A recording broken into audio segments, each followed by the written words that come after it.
پر آپ بیعت لیں گے۔ مقام ابراہیم ہے ایک طرف حجر اسود ہے، وہ درمیان میں جو سپیس جگہ بچتی ہے، اس جگہ پر آپ لوگوں سے بیعت لیں گے، اور اس سال میں جس حج کے سال آپ بیعت لیں گے ایک بہت بڑا مقاتلہ ہوگا میدان منا کے اندر، بہت بڑی لڑائی ہو جائے گی، عرب کے دو قبیلوں کی لڑائی ہوگی جس کی بنیاد جو ہے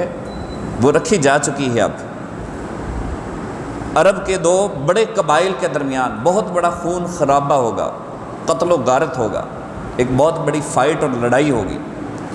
لوگ پناہ ڈھونڈیں گے۔ اس وقت جو لوگوں کو پناہ ملے گی وہ حضرت سیدنا امام مہدی علیہ السلام کے دامن میں ملے گی۔ گویا کہ امام مہدی علیہ السلام کو امت کے لیے پناہ گاہ بنا کر بھیج دیا جائے گا۔ یہ آپ کا مرتبہ اور مقام ہے۔ یہاں سے پھر آپ بیعت لیں گے اور فتوحات کا سلسلہ شروع ہو جائے گا۔ تو بہت لمبی چوڑی ڈیٹیلز ہیں تواریخ کے اندر، ایک بات کو میں چھیڑوں گا تو بات کسی اور طرف نکل جائے گی، اس لیے میں نے ان کو ریٹن فارم میں آپ کے سامنے جو ہے، تاکہ میں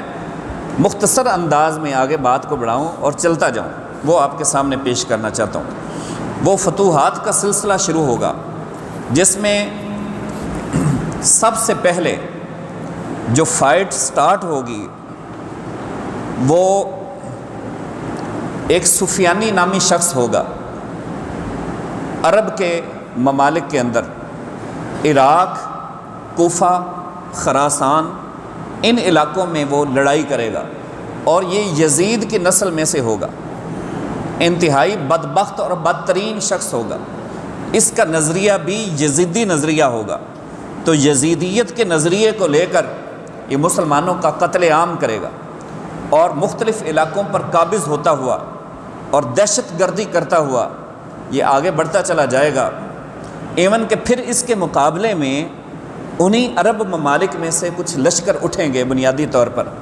حدیث پاک میں جو الفاظ ہیں کہ خراسان سے ایک لشکر پیدا ہوگا، اور اس لشکر کی قیادت وہ عرب کا ایک نوجوان جو ہے جن کا نام شعیب بن سہل التمیمی ہے،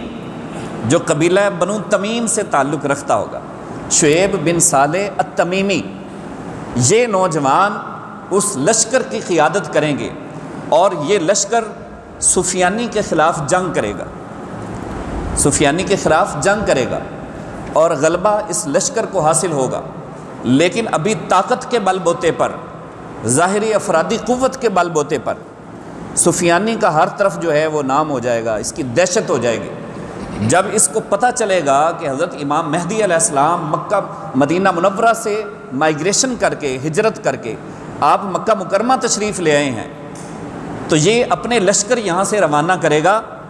کہ امام مہدی علیہ السلام کو گرفتار کر لیا جائے،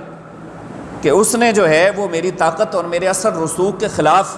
اس نے گویا کہ معاذ اللہ اعلان بغاوت کیا ہے۔ اس کے لشکر یہاں سے جو ہے کوفہ اور خراسان سے چلیں گے حضرت امام مہدی علیہ السلام کو معاذ اللہ گرفتار کرنے کے لیے۔ اور حدیث پاک میں جو الفاظ ہیں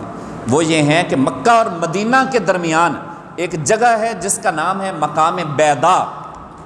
کیا جگہ ہے؟ بیدا۔ بیدا کے مقام پر زمین پھٹ جائے گی، اور اس کے سارے لشکر زمین کے اندر غرق ہو جائیں گے۔ قربان جائیں نبی آخر الزمان صلی اللہ علیہ وسلم پر، غیب دان نبی پر ایک ایک بات کی میرے آقا مولا صلی اللہ علیہ وسلم نے نشاندہی فرما دی ہے کہ امام مہدی علیہ السلام کی آمد اور آپ کے ظہور کی سب سے بڑی نشانی، جس کو امام نسائی نے بیان کیا ہے، سیاہ ستہ کے اندر اس حدیث پاک کو بیان کیا گیا ہے، وہ سب سے بڑی نشانی یہ ہے کہ سفیانی کے لشکر کا مقام بیدا میں وہاں پر زمین کا پھٹ جانا، اور اس لشکر کا وہاں پر دھنس جانا اور غرق ہو جانا، یہ بہت بڑی نشانی ہے حضرت امام مہدی علیہ السلام کی آمد کی۔ اور پھر جب اس بات کی خبر عرب کے مختلف ممالک میں پھیل جائے گی آگ کی طرح کہ ایسا ایسا ہوا، تو وہاں سے پھر لوگوں کا کانفیڈنس اور بڑھ جائے گا، لوگوں کا یقین بڑھ جائے گا، اطمینان قلب بڑھ جائے گا، اور حضرت امام مہدی علیہ السلام کے دست اقدس پر بیعت کرنے کے لیے پھر لشکروں کے لشکر اور قافلوں کے قافلے نکلیں گے، اور پھر وہ حدیث جو میں نے پچھلے جمعہ پر سنائی تھی کہ سب سے پہلے ملک شام سے 40 ابدال چلیں گے، یہ جا کر بیعت کریں گے۔ پھر اس کے بعد ملک عراق کے اندر سے 313 اولیاء کرام، وہ اولیاء اللہ کی سرزمین ہے، وہاں پر مزارات ہیں اولیاء کرام کے، 313 اولیاء کرام سرزمین عراق سے روانہ ہوں گے، اور پھر پوری دنیا سے جو مشائخ ہیں، نیکوکار ہیں، صالحین ہیں، ان کی قیادت میں پے در پہ مسلسل قافلے بڑھتے چلے جائیں گے، اور امام مہدی علیہ السلام کے دست اقدس پر بیعت کرتے چلے جائیں گے۔ تو امام مہدی علیہ السلام اور آپ کے دست اقدس پر پھر جو ہے یہ شعیب بن صالح التمیمی، یہ بھی آپ کے دست اقدس پر بیعت کر لیں گے، اور پھر اس کے ساتھ آپ کے ایک بھائی ہوں گے، سگے بھائی نہیں ہوں گے، جو آپ کے اپنا نسبی بھائی ہوں گے، نسبی بھائی جو باپ کی طرف سے۔ اس کا مطلب یہ ہے کہ آپ کے والد گرامی کی 2 شادیاں ہوں گی۔ یہ بھی احادیث اور تواریخ سے یہ بات معلوم ہوئی کہ آپ کے نسبی بھائی ہوں گے، ان کی قیادت میں بھی بہت سارے لوگ ہوں گے، اور وہ بھی آپ کے دست اقدس پر بیعت کریں گے۔ تو یہ اس طرح ایک مسلمانوں کا جمع غفیر ہوگا، اور ایک عظیم قافلہ بن جائے گا، جس کی سربراہی اور جس کی قیادت وہ حضرت سیدنا امام مہدی علیہ السلام کے دست اقدس پر ہوگی۔ آپ صلی اللہ علیہ وسلم نے فرمایا فَهُوَ مِنْ أَهْلِ بَيْتِي، وہ میری اہل بیت میں سے ہوگا، وہ میرا بیٹا ہے، میری اہل بیت میں سے ہوگا، رسول اللہ صلی اللہ علیہ وسلم کی آل اولاد میں سے ہوگا۔ آج جو رحمانی طاقتیں ہیں وہ سارے کے سارے امام مہدی علیہ السلام کا راستہ استوار کیے جا رہے ہیں، اور طاغوتی اور شیطانی طاقتیں وہ دجال کا راستہ استوار کیے جا رہے ہیں۔ راستے آج بھی 2 ہیں، ایک حق کا راستہ ہے، ایک باطل کا راستہ۔ ایک راستہ جو میری اور آپ کی نسل کو امام مہدی علیہ السلام کی طرف لے کر جا رہا ہے، ایک راستہ جو ہمیں شیطانی اور طاغوتی اور دجالی طاقتوں کے پیچھے جو ہے ان کا غلام بنائے جا رہا ہے۔ اب فیصلہ ہمارے اوپر ہے، چاہے تو ہم اس راستے کو اڈاپٹ کر لیں، چاہے ہم اس راستے کو اڈاپٹ کر لیں۔ اگر ہم نہیں کر سکتے تو اس میں نااہلی ہماری اپنی ہے، لیکن راستے واضح ہیں،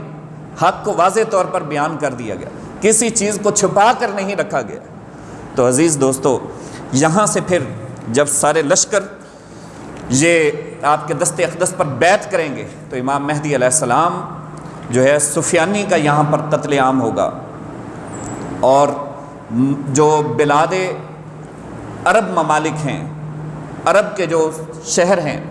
وہ فتح ہوں گے۔ تو سب سے پہلے آپ کی حکومت عرب ممالک پر قائم ہوگی، سب سے پہلے۔ اور ان ممالک میں جو بڑے بڑے گنڈے ہیں، جو یورپ کے پیروکار اور ان کے جناب جو ہے نا وہ پلندہ، ان سب کو گرفتار کر لیا جائے گا، ان سب کو گرفتار کر لیا جائے گا۔ امام مہدی علیہ السلام کی بارگاہ میں حضور ان کو پیش کیا جائے گا، ٹھیک ہے، جو جتنے مطلب ہے وہ سارے کے سارے ان کے غلام ہوں گے، یعنی کہ ساری طاغوتی قوتوں کا خاتمہ کر دیا جائے گا۔ تو سب سے پہلی آپ کی جو سٹیپ ہے حکمرانی کا، آپ کی خلافت کا، وہ یہاں سے سٹارٹ ہوگا۔ پھر یہاں سے آپ اپنے لشکروں کو ساتھ لے کر ملک شام کی طرف روانہ ہوں گے۔ تو دمشق جو ہے یہ بھی ملک شام کا ایک سٹی ہے، اس کو بڑی اہمیت حاصل ہوگی، اور پھر آپ قسطنطنیہ، استنبول اور روم کو فتح کریں گے۔ اس کا مطلب ترکوں کے خلاف جنگ ہوگی، یہ بھی حدیث پاک میں آتا ہے۔ اس کا مطلب یہ ہے کہ ترکی اور روم اور استنبول، جو آج قسطنطنیہ ہے، جو آج کا استنبول ہے، یہ سب کا سب یورپ میں شامل ہو جائے گا، اور باقاعدہ ان کے خلاف جنگ ہوگی۔ اور انہوں نے یورپ میں آج اپلائی کر رکھا ہے، یورپ میں شامل ہونے کے لیے اپلائی کر رکھا ہے۔ تو یہاں پر جو ہے فرمایا کہ دمشق جو ہے اس کو آپ اپنی چھاونی بنائیں گے، کینٹ ایریا دمشق کو، اور بیت المقدس کو فتح کریں گے۔ پھر اس کے بعد بلاد روم کو فتح کریں گے، روم۔ اور اس وقت استنبول اور روم یہ سپر پاور ہوں گے یورپ کے، یعنی یورپ کے کیپٹل یہ ہوں گے اس وقت۔ اب پچھلے جمعہ پر جو میں نے بات کی تھی، اب وہ ساری سٹیٹمنٹ آپ کے سامنے آ گئی کہ یہ چیزیں ساری یورپ میں شامل ہو جائیں گے، یہ ممالک اور یہ کنٹریز سارے، اور یہاں پر جو ہے یورپ کا ہی قبضہ ہوگا ہر طرف۔ تو امام مہدی علیہ السلام جو ہے ان کے اگینسٹ جنگ کریں گے، اور آپ بیت المقدس کو اپنا کیپٹل بنائیں گے، پایا تخت بنائیں گے، دار الخلافہ جسے کہتے ہیں۔ پھر وہاں سے آپ اس طرف کا رخ کریں گے، پاکستان، ہندوستان اور چین کو فتح کریں گے۔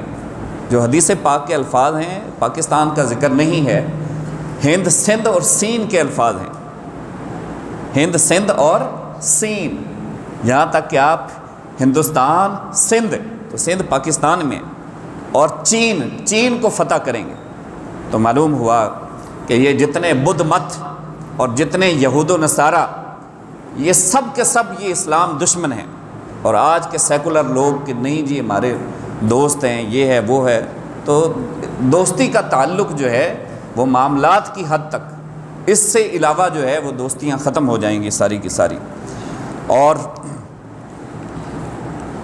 پھر آپ صلی اللہ علیہ وسلم نے فرمایا کہ یہاں سے غزوہ ہند شروع ہوگا،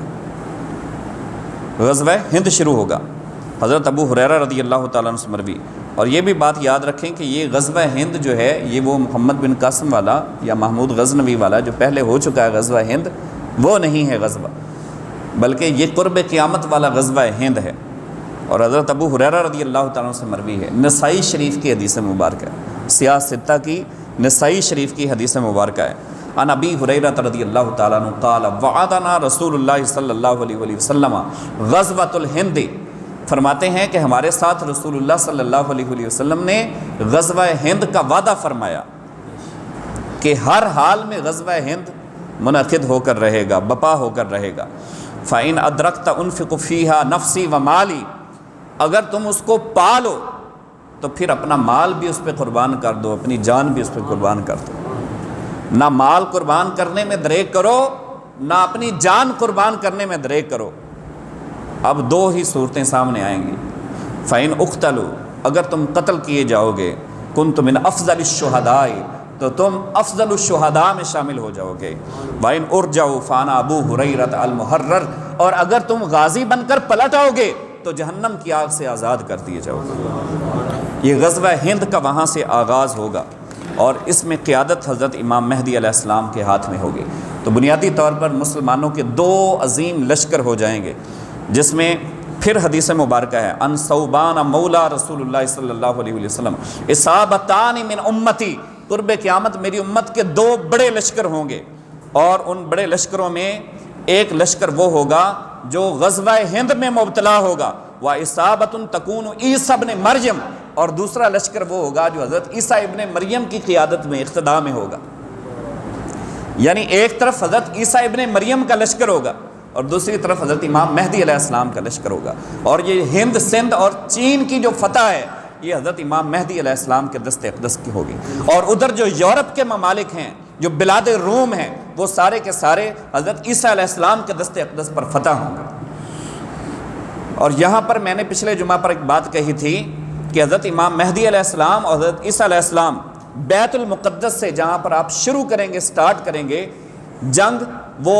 دجال کے خلاف مل کر جنگ کریں گے۔ تو یہ ساری کی ساری دجال کے خلاف ہی جنگ ہو رہی ہوگی، یہ ساری کی ساری، کیونکہ دجال پوری دنیا کا راؤنڈ کرے گا۔ یہ دجالی طاقتیں پوری دنیا میں موجود ہوں گی، صرف یورپ میں موجود نہیں ہوں گی، یہ ہر جگہ پر موجود ہوں گی، دنیا کے خطے خطے میں موجود ہوں گی۔ آج بھی ان کے پیروکار اور ان کے لونڈے آج بھی جو ہے وہ دنیا کے خطے خطے میں موجود ہے، یہ میری بات یاد رکھیں۔ تو ادھر حضرت عیسیٰ علیہ السلام فتوحات کریں گے، اور دجال کو بھی حضرت عیسیٰ علیہ السلام ہی قتل کریں گے، دجال کو قتل حضرت عیسیٰ علیہ السلام ہی کریں گے۔ اس بات کی میں نے تصریح نہیں کی تھی، میں نے کہا تھا یہ مقاتلہ حضرت عیسیٰ علیہ السلام اور حضرت امام مہدی علیہ السلام مل کر کریں گے، یعنی یہ جنگ تو مل کر ہوگی، لیکن دجال کا جو قتل ہے وہ حضرت عیسیٰ علیہ السلام باب لد کے مقام پر اس کو واصل جہنم کریں گے۔ یہ جو بات میں کر رہا ہوں نا، یہ آج کے یہودی کے اس کے دماغ سے لے کر سر سے پاؤں تک اس کے اندر کو میلٹ کر کے رکھ دیتی، اور اتنی زیادہ یہ اس کے لیے، یہودی کے لیے تکلیف دہ ہے کہ باب لد کے مقام پر جس کو وہ اپنا مسیحا سمجھتے ہیں، جس کو وہ اپنا نجات دہندہ سمجھتے ہیں، لیکن وہ دجال ہے، وہ دنیا کی سب سے بڑی شیطانی طاقت ہوگا، وہ دنیا کا سب سے بڑا شیطان ہوگا، اور حضرت عیسیٰ علیہ السلام باب لد کے مقام پر جہاں آج ان کا ایئرپورٹ ہے یہاں پر اس کو واصل جہنم کریں گے، تلوار کے ساتھ اس کو قتل کریں گے۔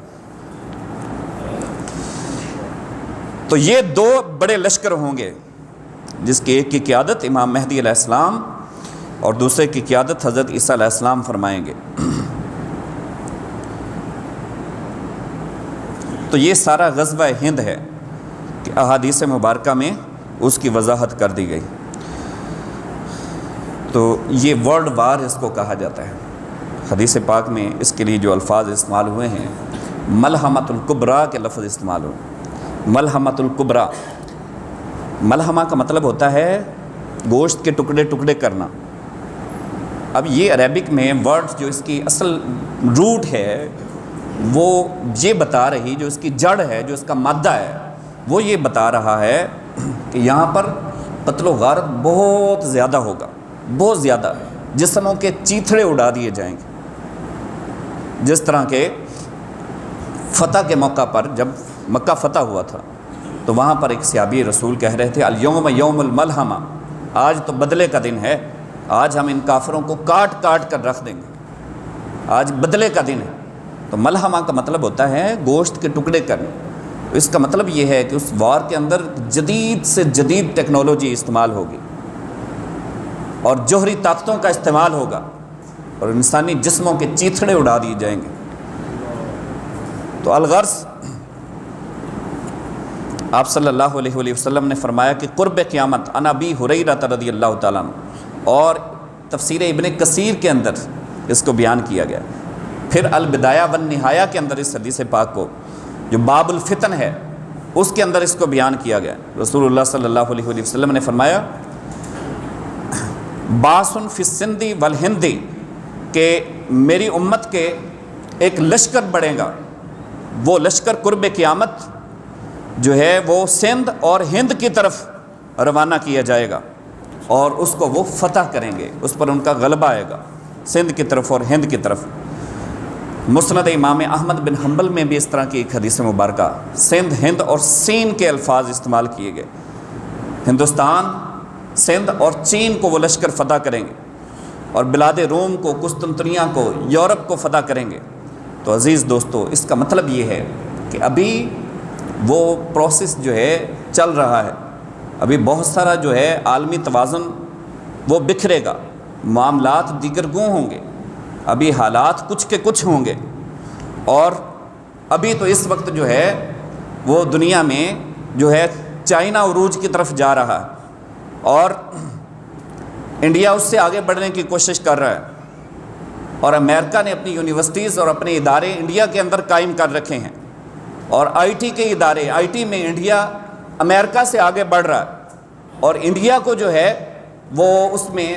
جو انٹرنیشنل لینگویج انگلش لینگویج میں اس کو باقاعدہ طور پر انہوں نے شامل کر لیا ہے۔ جب میں نے یہ بات کی تھی پہلی مرتبہ، یہ والی بات پہلی مرتبہ جب میں نے بیان کی تھی،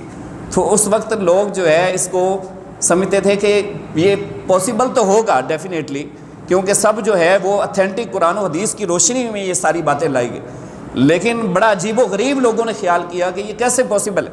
ممکن کیسے؟ لیکن آج وہ سب کچھ دیکھیں آپ کے سامنے ہو گیا۔ چائنا جو ہے کل جو سب سے پیچھے تھا، آج دیکھیے سب سے آگے نکل گیا، لیکن امام مہدی علیہ السلام اس کو بھی فتح کریں گے اور اپنا کیپٹل آپ فلسطین کو بنائیں گے۔ اور ایک حدیث مبارکہ کے مطابق 6 لاکھ افراد، امام احمد بن حنبل کی حدیث مبارکہ کے مطابق 6 لاکھ افراد جو ہیں وہ اس غزوہ میں شہید ہوں گے مسلمان۔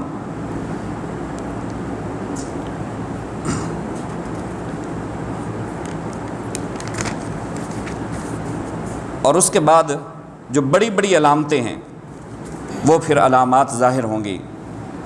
میں نے آپ کو بتایا کہ ایک تو ملحمۃ الکبریٰ جو ورلڈ وار ہے، جنگ عظیم، اس کا آغاز ہوگا، اور دجال کا نکلنا، اور حضرت امام مہدی علیہ السلام کی تشریف آوری، اور حضرت عیسیٰ علیہ السلام کا نزول، یہ سب کچھ 7 ماہ کے اندر اندر ہوگا۔ یعنی یہ سارا پروسیس جو ہے یہ 7 مہینوں کے اندر اندر ہوگا۔ ہمارے ایک بہت ہی محترم تذکرہ نگار ہیں اور سینئر جو اینکر پرسن بھی ہیں، تو اب دیکھیں نا کہ احادیث کو سمجھنے کے لیے احادیث کا نالج پراپر ہونا چاہیے، ان کی ٹرم کو سمجھنے کے لیے آپ کو سیاق و سباق کا نالج ہونا چاہیے، احادیث کو پرکھنے کا پورا جو ہے اسماء الرجال اور ان کی جرح و تعدیل کا سارا علم آپ کے پاس اتھینٹک ہونا چاہیے۔ بس صورت دیگر آپ جو ہے وہ راستے سے بھٹک سکتے ہیں، اور یہاں پر تو خیر کوئی پوچھنے والا نہیں ہے نا، جو مرضی جو کچھ مرضی کوئی بیان کرتا رہے، جس کی زبان پہ جو مرضی ہے۔ تو انتہائی محترم شخصیت ہیں، اب انہوں نے اس حدیث کو نہ سمجھتے ہوئے انہوں نے یہ کہا کہ جب یہ پیچھے فلسطین کا مسئلہ شروع ہوا تھا، انہوں نے کہا کہ 7 مہینوں کے اندر اندر جو ہے وہ قیامت قائم ہو جائے گی، 7 مہینوں کے اندر اندر قیامت قائم ہو جائے گی۔ اس کا مطلب یہ ہے کہ یہ جو سارا پروسیس ہے، حضرت امام مہدی علیہ السلام کی آمد، حضرت عیسیٰ علیہ السلام کا نزول، دجال کا خروج، یہ سب کچھ اس وقت جو کچھ ہوگا یہ 7 مہینوں کے اندر اندر ہو جائے گا، اس وقت، یہ اس وقت کی بات ہے۔ اور اسی طرح پھر کتاب الجہاد سنن ابن ماجہ کے اندر یہ حدیث مبارکہ بیان کی گئی، رسول اللہ صلی اللہ علیہ وسلم نے فرمایا لو لم یبق الدنیا الا یوم وطولہ اللہ عز وجل حتی یملک الرجل من اہل بیتی، قیامت اس وقت بپا نہیں ہوگی حتیٰ کہ ایک دن بھی اگر دنیا کے ختم ہونے سے رہ گیا، اللہ اس کو بھی اتنا لمبا کر دے گا یہاں تک کہ میری اہل بیت میں سے ایک شخص جس کا نام مہدی ہوگا، وہ شخص جو ہے وہ سلطنت قائم کرے گا، اور یملک جبل الدیلم، وہ جبل دیلم کو فتح کرے گا۔ اور یہ جو جبل دیلم ہے یہ اس وقت ترکی کے اندر پہاڑ ہے، اس کا مطلب یہ ہے کہ ترکی کو فتح کریں گے حضرت امام مہدی علیہ السلام، وہی پیچھے والی بات جس کو میں رپیٹ کرتا ہوں، جبل الدیلم کو فتح کرے گا، والقسطنطنیہ، اور استنبول کو فتح کرے گا۔ قسطنطنیہ جو ہے یہ استنبول کا پرانا نام ہے جو حدیث پاک میں ذکر کیا گیا ہے۔ 14 سال بیت المقدس میں ان کا جو ہے وہ سلطنت رہے گی، پایا تخت رہے گا۔ تو اسی طرح ٹوٹل 40 سال اپنے ظہور کے بعد گزاریں گے امام مہدی علیہ السلام، 80 سال آپ کی عمر مبارک ہوگی، 80 سال ہی حضرت عیسیٰ علیہ السلام اپنی عمر مبارک گزاریں گے۔ دجال کا عرصہ بھی اتنا ہوگا لیکن اس کو پہلے واصل جہنم کر دیا جائے گا۔ حضرت عیسیٰ علیہ السلام یہ ساری فتوحات کرنے کے بعد، یہ بلاد روم اور یورپ کو فتح کرنے کے بعد، اور حضرت امام مہدی علیہ السلام یہ غزوہ ہند اور یہ ساری فتوحات کے بعد پھر حضرت عیسیٰ علیہ السلام شادی کروائیں گے۔ حضرت یعقوب علیہ السلام کے خاندان میں سے، اس نسل میں سے ایک بیٹی سے ان کی شادی ہوگی اور آپ کی اولاد ہوگی۔ وہ سارے ازدواجی معاملات اور سارے فرائض آپ یہاں پر اس مارکے کے بعد پورے کریں گے۔ حرمین شریفین میں پھر تشریف لے جائیں گے، وہاں پر حج کریں گے، عمرہ کی سعادت حاصل کریں گے، پھر رسول اللہ صلی اللہ علیہ وسلم کے روضہ اطہر پر حاضری دیں گے، اور وہاں پر جو ہے وہ تھر تھراتے لبوں کے ساتھ اور آنکھوں میں پرنم آنکھیں لیے ہوئے حضور کے روضہ اقدس پر حاضر ہو کر کہیں گے کہ یا رسول اللہ صلی اللہ علیہ وسلم، آپ کا امتی آپ کے دربار پہ حاضر ہے اور آپ کی بارگاہ میں سلام پیش کرتا ہے۔ آپ صلی اللہ علیہ وسلم کی بارگاہ سے جواب آئے گا، وعلیک السلام یا امتی، اے میرے امتی تم پر سلام ہو۔ بس وہ جواب سن کر ان پر اس قدر غشی طاری ہو جائے گی کہ وہیں پر وہ گر جائیں گے اور ان کی روح قفس انصری سے پرواز کر جائے گی، وہ اس دنیا فانی سے رخصت ہو جائیں گے، اور حضرت ابو بکر صدیق رضی اللہ تعالیٰ عنہ اور حضرت عمر فاروق رضی اللہ تعالیٰ عنہ کی قبر انور کے ساتھ جو تیسری قبر بنے گی وہ حضرت عیسیٰ علیہ السلام کی قبر بنے گی، اور اس کی جگہ خالی ہے۔ اس کے بعد حضرت امام مہدی علیہ السلام کا غلغلہ سن کر بہت سارے بادشاہ اور بہت سارے علاقوں کے جو ہے وہ بڑے بڑے طاقتور جو راہ راست پہ جن کو آنا نصیب ہو جائے گا وہ بھی آپ کے دست اقدس پر بیعت ہو جائیں گے۔ اور سیدنا عیسیٰ علیہ السلام کی وفات کے بعد پھر اس کو کنٹینیو رکھنے کے لیے آپ کا ایک خلیفہ نائب ہوگا المنصور نامی، کچھ عرصہ تک وہ اس کو کنٹینیو رکھے گا۔ پھر حشیم المہدی نامی ایک شخص ہوگا، وہ اس کو کچھ عرصہ تک اس کو مسلسل جو ہے وہ چلائے گا اس خلافت کو، اور پھر اس کے بعد جو ہے وہ قیامت قائم ہوگی۔ اور آپ صلی اللہ علیہ وسلم نے فرمایا کہ پھر یاجوج ماجوج کا خروج ہوگا، جو چھوٹے چھوٹے جو ہیں وہ مخلوقات ہیں، قد چھوٹے ہوں گے، ان کی ساری نشانیاں بہت ساری بیان کی گئی، ناک چھوٹے ہوں گے، اور وہ ایک طرف سے اٹھیں گے مشرق سے اور مغرب کی طرف پلٹیں گے، اور بالآخر آسمانوں کی طرف جو ہے وہ منہ کر کے اپنے تیر پھینکیں گے اور مسلمانوں کے ساتھ قتال کریں گے، جنگ کریں گے، اور ان کے اپنے تیر ہی ان کے اوپر جو ہے وہ برسا دیے جائیں گے، وہ اپنے پھینکے ہوئے تیروں کے ساتھ ہی وہ لوگ سارے کے سارے واصل جہنم ہو جائیں گے۔ تو یہ یاجوج ماجوج ایک مخلوق ہوگی، ایک قوم ہوگی، اور بعض روایات کے مطابق وہ دیوار چین جو حضرت سکندر ذوالقرنین جو الیگزینڈر نے تعمیر کی تھی، وہاں سے وہ قوم اٹھے گی اور مسلمانوں کے ساتھ مقاتلہ کرے گی، لیکن ان کا قتل عام اور ان کا واصل جہنم ہونا وہ اس صورت میں ہوگا، اور یہ بھی ایک بہت بڑا فتنہ ہوگا، اور اس وقت کچھ لوگ ان کے بھی پیروکار ہوں گے اور ان کو اپنا آئیڈیل مانیں گے۔ یہ جو ہر جو ہے وہ نکمی اور ہر بری اور بدترین چیز کو اپنا فالوور جو ہے آئیڈیل بنا لیتے ہیں اور اپنا اس کو جو ہے وہ ہیرو بنا لیتے ہیں، ٹھیک ہے، وہ اس قسم کے لوگ جو ہے ان کو بھی فالو کرنا شروع ہو جائیں گے۔ پھر آپ صلی اللہ علیہ وآلہ وسلم نے فرمایا مدینہ منورہ غیر آباد ہو جائے گا، مکہ مکرمہ کو اٹھا لیا جائے گا، بیت المعمور پر لے جایا جائے گا، تین چیزیں اٹھا لی جائیں گی۔ ایک، قرآن کو حافظوں کے سینوں سے اٹھا لیا جائے گا، قرآن کے اوراق خالی رہ جائیں گے، قرآن کو اٹھا لیا جائے گا، علم اٹھا لیا جائے گا، اور پھر فرمایا کعبۃ اللہ کو اٹھا لیا جائے گا، اور تیسری چیز روضہ رسول کو اٹھا لیا جائے گا وہاں سے، اور جتنے اس میں جو ہے مومنین ہوں گے وہ سارے کے سارے امام مہدی علیہ السلام کی طرف بھیج دیے جائیں گے، اور جتنے منافقین اور بد ہوں گے وہ سارے کے سارے دجال کے پیروکار ہوں گے، وہ اس کے پیچھے وہاں سے ان کو نکال دیا جائے گا۔ دجال ہر جگہ پر راؤنڈ کرے گا، مکہ مکرمہ اور مدینہ منورہ میں اس کا داخلہ نہیں ہوگا، اور جتنے اس کے پیروکار وہاں پہ ہوں گے ان کو مکہ مکرمہ اور مدینہ منورہ کی حدود سے باہر نکال دیا جائے گا۔ پھر اینڈنگ ٹائم پہ ان دونوں کو اللہ تعالیٰ اٹھا لے گا، مدینہ منورہ کو اٹھا لے گا، وہی یثرب رہ جائے گا، کھجوروں کا شہر، ریت کے ٹیلے، اور عاشق لوگ جو ہیں وہ ہر جگہ پہ جو ہے نا اپنی بات نکال ہی لیتے ہیں۔ جو عاشق لوگ ہوتے ہیں وہ کہتے ہیں کہ اصل بات یہ ہے کہ اللہ یہ دیکھنا چاہے گا، اللہ یہ دیکھنا چاہے گا کہ آج صدیوں کے بعد میں دیکھوں تو صحیح وہ کیسا شہر تھا جس میں میرا محبوب آیا تھا، جب وہ یثرب تھا اور اس کے قدم وہاں پر لگے اور اس نے اس کو مدینہ بنا دیا، میں ایک مرتبہ پھر اس شہر کا نظارہ کرنا چاہتا ہوں۔ اللہ مدینہ منورہ کو وہاں سے اٹھا لے گا اور خالی ریت کے ٹیلے رہ جائیں گے، وہی یثرب رہ جائے گا۔ افریقہ اور حبشہ کے غلام بن کر حکمران جو ہیں وہ امام مہدی علیہ السلام کے پاس آئیں گے، اور پھر عرفاء اور اہل تصوف کے لوگ کہتے ہیں کہ قیامت کو اٹھانے سے پہلے، قیامت بپا ہونے سے پہلے نہ تو قیامت کعبۃ اللہ پر آئے گی نہ روضہ رسول پر آئے گی، بلکہ جتنے مومنین ہیں، یہ بھی حدیث پاک میں آتا ہے کہ اللہ اللہ کرنے والا کوئی نہیں رہے گا، سب کافر، بدکار، ظالم وہ لوگ یہاں پر رہ جائیں گے، اور جانوروں کی طرح جو ہے وہ سڑکوں پر بدکاریاں اور زنا کریں گے، ان پر قیامت قائم ہوگی۔ اور آقا صلی اللہ علیہ وآلہ وسلم کے وجود سمیت آپ کے روضہ اقدس کو جو ہے وہ اللہ تبارک و تعالی اٹھا لے گا یہاں سے۔ اور پھر یہاں سے ایک یہ بھی بات سامنے آتی ہے کہ آپ صلی اللہ علیہ وآلہ وسلم کی جو اللہ نے تخلیق فرمائی ہے، وہ تخلیق جو ہے اس دنیا کی، اس سرزمین کی مٹی سے نہیں ہے، وہ تخلیق جنت کی مٹی سے اللہ تعالیٰ نے فرمائی ہے۔ آپ صلی اللہ علیہ وسلم کے روضہ اطہر کے باہر اور بھی یہ حدیث مبارکہ لکھی ہے کہ بین ممبری و روضتی روضۃ من ریاض الجنہ،